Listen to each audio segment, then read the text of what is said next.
A political alliance made in 1920 would, within 11 months, collide with an agrarian fault line in Malabar, and the result was one of the most violent upheavals of the period. Welcome on behalf of HinduinfoPedia. This episode examines the Moplah uprising of 1921 as the first major downstream consequence of the Khilafat alliance forged by Mahatma Gandhi.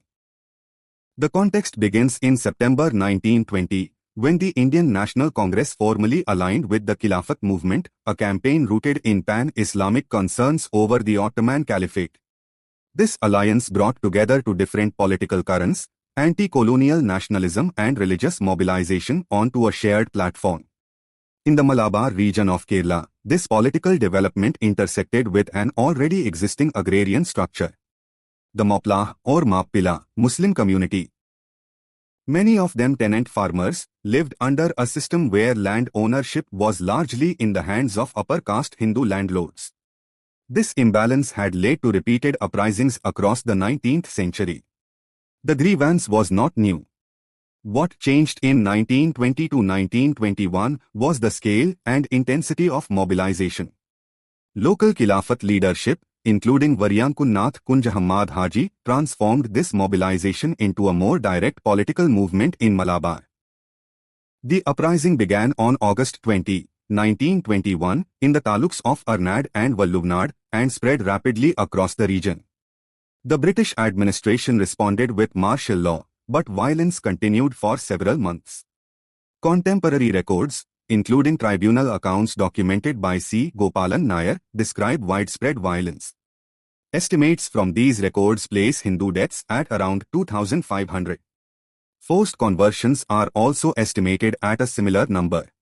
Approximately 26,000 people were displaced, leaving their homes and land behind. Reports also indicate that over 100 temples were desecrated or destroyed during this period. One of the most cited incidents is the Thuvoor well event of September 25, 1921, where more than 38 individuals were reportedly killed and their bodies disposed of in a well. At the same time, the period also saw the Wagon tragedy, where Moplah prisoners being transported by the British suffered mass suffocation, leading to 70 deaths out of 90 detainees. This reflects the broader pattern of violence affecting multiple sides during the uprising. Prominent voices of the time documented these events. B. R. Ambedkar described the atrocities, including killings and forced conversions, as indescribable. Annie Besant, writing in her political analysis, described widespread displacement and violence against civilians. In later years, the interpretation of the uprising became contested. In 1971, the Kerala government granted recognition to participants in the rebellion as freedom fighters, a decision that has continued to generate debate in historical and political discourse. This sequence, from the Khilafat alliance in 1920 to the outbreak of violence in Malabar in 1921, remains a subject of interpretation.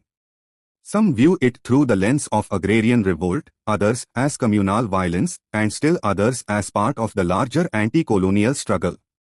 What is clear is that the events in Malabar marked a turning point in how mass mobilization, political alliances, and local conditions could interact with unpredictable consequences. Thank you for watching.